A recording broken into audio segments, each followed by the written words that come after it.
Today is World Oceans Day, so happy World Oceans Day, everyone. And we'll be talking a bit of today about what can impact waterways and lakes and oceans everywhere, not just in Cobourg. So I'm the environmental technician for the town of Cobourg. I'm also the source water protection risk management official for the town of Cobourg and the Ganaraska Conservation Authority.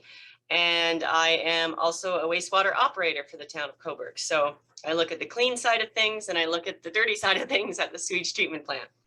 They all kind of intermingle in the whole scheme of things. So I monitor the storm sewers and where the storm sewers discharge to the creeks. And I also monitor the sanitary sewers that go to the sewage treatment plant and that, end up discharging after treatment to Lake Ontario and Cobourg Creek. So as I said, I monitor the creeks and the storm sewers in town for source water protection. And I monitor the sanitary sewers to make sure that the sewage is being treated properly and effectively before it's discharged to Cobourg Creek and Lake Ontario. So, which is our source of drinking water. So source water protection started 20 years ago with the Clean Water Act and the Walkerton tragedy. So Walkerton, they collect their water from groundwater, from like groundwater wells. And what happened was that there's a large storm similar to yesterday, heavy rains, and manure washed into one of the wells and contaminated the water with E. coli. So 5 people did die from that and 2,500 people were ill. So after that, there was an inquiry and things were set in place to prevent that from ever happening again. And that was the Clean Water Act and source water protection.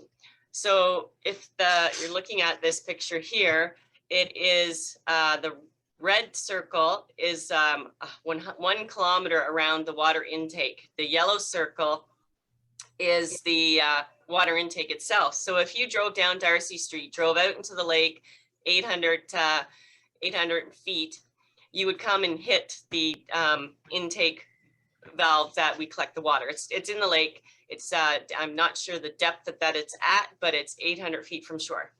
So that blue circle is if there was a spill anywhere in that aqua colored area, it could travel to our water intake within 2 hours. So we have to be very conscious of that area on shore. The little V section of the red circle, I'm thinking back to being at Brook Creek today, of the red circle is actually on land there down at Lake Shore and at the end of Darcy and along a bit of Abbott Street. So if anybody lives down there, you're in an intake protection zone 1. Anywhere else in Cobourg is an intake protection zone 2. So if something spills in that intake protection zone 1, we have to be very active and get on it right away because we don't want anything getting out to the water intake. Interestingly enough, we did have just near the Donegan Park sign there that you're entering an intake protection zone. We did have a sewage pipe break underground, and it actually percolated sewage to the surface, and it went down Darcy Street, and we caught it before it got out to the lake, but we had to excavate that pipe, repair it, and fill it back in, and that was done between 11 a.m. and 7 p.m. in one day, just because of the location of it could impact the water plant. We did notify the water plant that they may want to close their water intake, just as a precaution. So that's kind of some of the stuff that I do. So spill response, that sewage spill, ensuring that the water plant is protected, our drinking source is protected. So it kind of all comes together. Could you bring up the next slide there, Jonathan? Sorry. So that's the signs you'll see down in the intake protection zone 1 that protect the water plant. Let like first responders like fire or police or public works department or spill response crews know that they need to act quickly. They need to protect the storm sewer because it is going directly out into the intake protection zone area that the water goes to the plant, so to the water plant. So as I said, I also work on the dirty side of things at the sewage plant. The sewage plant was commissioned in 1947, so it's a few years old, I'd say. So back in the 40s and 50s, there was not a lot of automation. The operators would walk around the plant, they check valves, it was a lot of physical checking, viewing, looking. Nowadays, we have installed something called a SCADA system, which is a data acquisition system, and it monitors everything in real time, and it can collect data, and it lets the operators know ahead of time if there's an issue. So if there's an issue, they're going to get onto that problem faster and prevent a malfunction of any of our treatment systems. So it's just made things more almost proactive, that we're seeing things that we may not see for hours. And it does have the option to collect data, flow rates, you know, volumes treated, that kind of thing. So it's really helpful to the operators. And it's also helpful to me because I know that the sewage is being, you know, treated effectively and efficiently. So when we do discharge it to the creek at our west end plant or the lake at our east end plant, that it's acceptable, it's safe. So we do, I think there's a picture there of it discharging to Cobourg Creek, just off of King Street West. Yeah. And that discharge is regulated by the Ministry of the Environment. We have something called an environmental compliance approval, and it sets strict limits on different parameters and on flow and volume. So we want to make sure that we treat that because, as we know, Cobourg Creek goes to Lake Ontario, which is, again, our drinking water source. So the other aspect of that is that in data-wise, we have a GIS system, it's called, and it has the location of every infrastructure that's under the pavement, whether it's a sanitary sewer or a storm sewer or a maintenance access point. So if I'm out at a spill and I have to know, you know, where is the spill coming from? If I'm, say, in Midtown Creek down at near the Frink there, the park and the rink, where is that coming from? So I can pull it up on my iPad in my truck and go, okay, well, this area is, you know, is collected from this pipe and this pipe, and I can find it faster and stop it and mitigate it faster. So, and same goes with the sanitary sewer. If I have something coming into the treatment plant, I can find out where it's coming from. So again, data acquisition, real-time data. The GIS system is updated frequently. So if I also need to know where I can access to see those maintenance access points are all pinned on our GIS system, which was handy yesterday during the storm. And I knew exactly where the spill was going to. And we could get to it before it left the stormwater pond that was affected yesterday during the storm. So yes, every dot on there is a sanitary, actually is a storm maintenance access point. And that's where you can access and check the storm sewer, similar for the sanitary sewer. So I think the previous slide was another thing that is of a concern, is the E. coli levels in the lake, not only for drinking water, but also for swimming, recreational activities, boating, kayaking. So I monitor Victoria Beach and the harbor in the summer months, just to let the public know what the levels are, and whether they, you know, there should be swimming or should be kayaking. So that's, and we have a sign at harbor and a sign at Victoria Beach just to inform the public of what's going on. And we do collect that. We've collected that data in the harbor, near shore, 50 feet offshore and 100 feet offshore. And we're seeing the E. coli levels drop as you go further out from shore.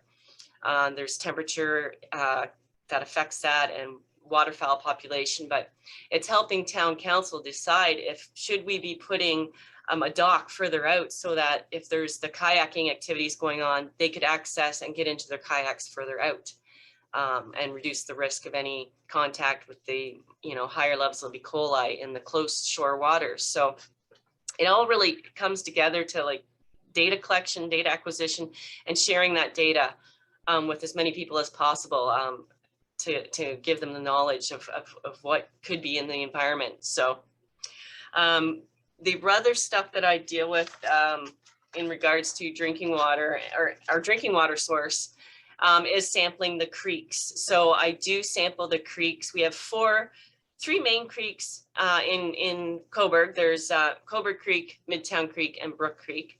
There's also Massey Creek at the east end of town that we share with Hamilton Township. So I go out and I monitor the creeks 4 times a year to ensure that anything from our storm sewers that are discharging to the creeks is not impacting Lake Ontario. And I also, any spills, I also collect samples just to before and after to ensure that we've cleaned it up properly, that there's still no adverse effects. And I'll be down at the creek in a short while and show you how to do the sampling and things to look for. The other thing about the creek sampling is the debris issue that we've seen over the last few years. It seems to be getting worse. And so we have joined up with Pollution Probe and got some litter traps that go in the storm sewer catch basins. So you see them in the curb with the grates on top. That's a storm sewer catch basin. And we did that all of last year. And I went through the debris that we collected and candy wrappers, water bottle caps, cigarette butts, tin foil, and all of this, anything that hits the ground, the sidewalk, the curb, on the grass, it will eventually, especially after a rain event like yesterday, it will eventually end up in the storm sewer catch basins, in the creeks, and eventually in Lake Ontario and in our marina and possibly in our harbor. So, and it is important to get that debris out as just solid material, but it's also what is coming off of that debris when it starts to degrade, and that's contaminants. There's different contaminants that come off of that when it starts to break down, and that is ending up in our drinking water system, like our Lake Ontario. So the other thing that we've installed in the marina is it's called a sea bin, and it collects the debris that gets in there that isn't caught by the litter traps, and it removes the debris that's on the surface. So the takeaway here is just always be thinking about anything that's dropped to the ground. It's going to end up in Lake Ontario eventually if somebody doesn't pick it up and put it in the garbage. And this had just happened a month ago, and we had a big rain event, and all of this debris came out of the storm sewer because it's fallen into the catch basins. It sat in there, and then it's a heavy rain and it all gets flushed out. So that's why we have what's called a sea boom in there to try to keep it in the corner, and then we skim it out. So, but this is all making it out into Lake Ontario, and that is the water that we drink after it's treated. But some parameters can't fully be removed. So it's something to just always be thinking about when you're out and about. So we teamed up with the University of Toronto trash team, and we are shipping all of the material we collect this year to them for them to go through it and get statistics on what is mostly being caught by these litter traps. And then once they have those statistics, they can look at, say, how can we reduce the amount of this stuff getting into the storm sewer systems and the marinas and the lake. And then they can take that information and give it to the public and help the municipalities with, say, putting out more cigarette butt holder things and more trash cans. And so basically taking all the data that they've collected from going through the debris and coming up with solutions on how to deal with that and how to pass that information on to the public. Yeah, that's a really good picture there. Research-based, getting the information together and out to the public, and going from there with that, and hopefully making a better change in how much stuff is ending up in the lake. One connection that I make out of that presentation is not litter, right? Even a bubble path, it's gonna make it to the lake at some point, especially after the rains we've had today. So you've got a place there to list at least 2 meaningful connections in your life, in your community, or in the environment. Okay? Take care of your trash, put it where it should go, so it doesn't end up in that trash bin that goes into your drinking water. Well, another connection might be, where does your water come from? Right now in the school. And your taps when you open it up. Are you drinking town water? Are you drinking well water? We're gonna have another presentation shortly. They'll be a little more suitable for well water. But anyone on town water right now, everything that Jen's talking about is your drinking water. Okay. Okay, Jen. Yeah, no, that's great. So this is your last slide, Jen, and Yeah. this is another example of the town of Cobourg working with science and community research. Yeah, so as I said, it is important that, you know, getting that solid material out as well. But when that solid material starts breaking down into little bits of plastic, it's causing another impact where the fish will eat that, not realizing it's not food. And so they may die. If they don't die, and, you know, if you're out in Lake Ontario, we've got charter people going out and fishing. They bring that in and then we eat it. So it's a food chain thing. It's, you know, it's right through the ecosystem that is impacting not just our drinking water, but the whole chain in the ecosystem, from fish to bird to humans and then on and on. So it's something to not only think about when don't litter, but, you know, make sure that it is getting in that garbage can and that it's not going to end up in the lake and break down into these small particles. The other thing is we do have 3 plastic extrusion companies in town. If you know that plastic lattice that you can put up on your deck or whatever, that is made up of these small little plastic pellets called nurdles. And that's usually delivered on a rail car. And sometimes when they're hooking and unhooking the hose to fill up the inside storage tanks, it leaks to the ground, and that gets into a storm sewer. And we did have a problem a few years back where that was getting into the storm sewer, and it was affecting Brook Creek because the industrial park off Darcy Street at the storm sewers all discharged to Brook Creek.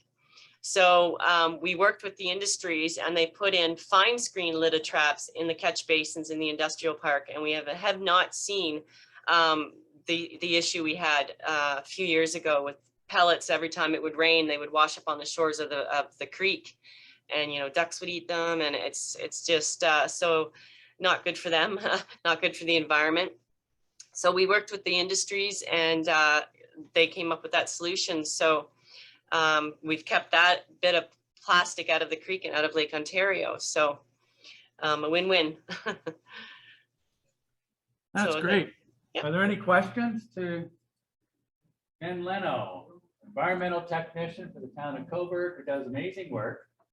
And as she mentioned, has to constantly respond to spills to protect our the source drinking water for the town of Cobourg. And you'll learn more about how to protect it through the next topic that I'll be talking to, which is citizen science and community research. So Jen, thanks, and we'll see you out at Brook Creek shortly. You're welcome. Thank you. Take care.